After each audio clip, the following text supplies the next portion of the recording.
Oke, Assalamualaikum warahmatullahi wabarakatuh. Selamat siang, selamat pagi, selamat sore, dimanapun kalian berada. Oke, pada kesempatan kali ini saya akan mengedukasi nilai-nilai anti korupsi. Oke, jadi di sini ada latar belakang. Jadi 20 tahun yang lalu, setelah reformasi 1998 berlalu, itu tercipta pemerintah yang bersih tanpa KKN. Itu belum dapat terrealisasi dengan baik. Alih-alih memberantas korupsi, namun tidak tindak pidana korupsi justru dilakukan oleh penyelenggara negara, anggota legislatif, dan pihak yang lain. Para penyelenggara negara dengan modus dan cara yang lebih sistematik dengan melibatkan berbagai elemen termasuk aparatur negara. Jadi eh, sejak tahun 1998 itu korupsi ini belum bisa terberantas dengan baik gitu loh. Walaupun sudah ada ini ya komisi-komisi anti korupsi, tapi penyelenggaraannya belum maksimal gitu. Dan bahkan ini dilakukan oleh pihak-pihak anggota legislatif gitu. Oke, apa sih sebenarnya korupsi itu? Nah, secara etimologi berasal dari bahasa Latin yang di mana itu corrumper atau corruptio atau corruptus yang bermakna menghancurkan.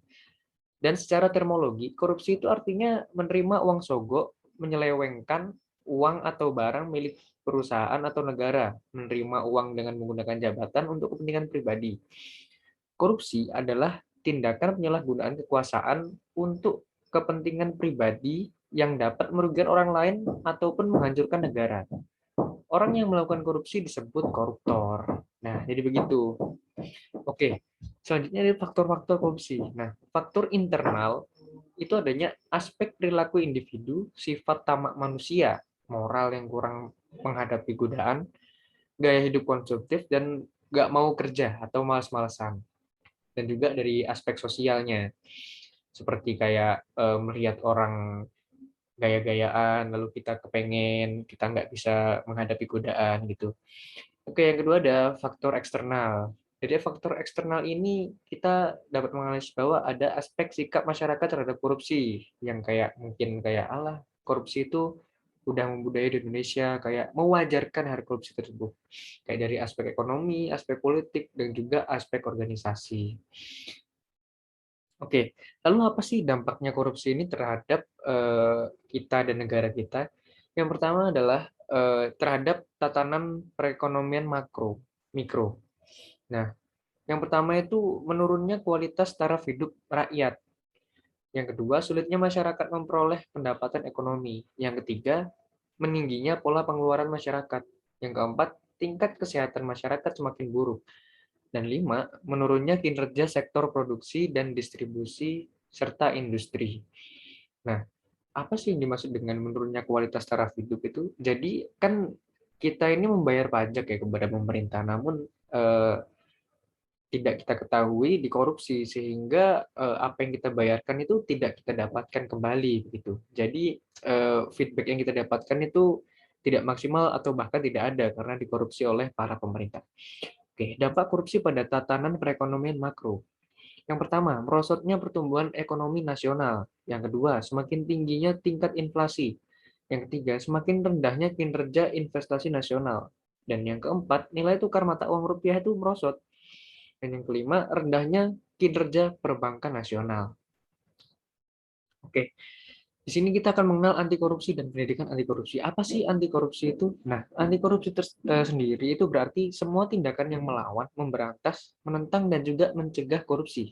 Sedangkan pendidikan anti korupsi adalah upaya memberikan pemahaman dan penanaman nilai-nilai kepada peserta didik agar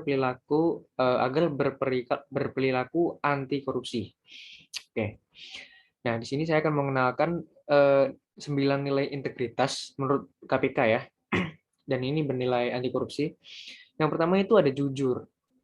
Di sini jujur itu dapat kita indikatorkan sebagai selalu berbicara sesuai dengan perbuatan atau fakta, atau bisa dikatakan konsisten ya, tidak melakukan perbuatan curang, tidak berbohong, dan mengakui milik orang lain sebagai miliknya, tidak mengakui milik orang lain. Yang kedua ada disiplin. Disiplin di sini berindikator berkomitmen untuk selalu berperilaku konsisten dan berpegang teguh pada aturan yang ada dalam semua kegiatan. Yang ketiga ada tanggung jawab. Nah, selalu menyelesaikan pekerjaan atau tugas-tugas secara tuntas dengan hasil terbaik. Yang keempat ada kerja keras, selalu berupaya untuk menuntaskan sesuatu pekerjaan dengan hasil yang terbaik sehingga menghindari perilaku instan atau jalan pintas yang mengarah pada kecurangan.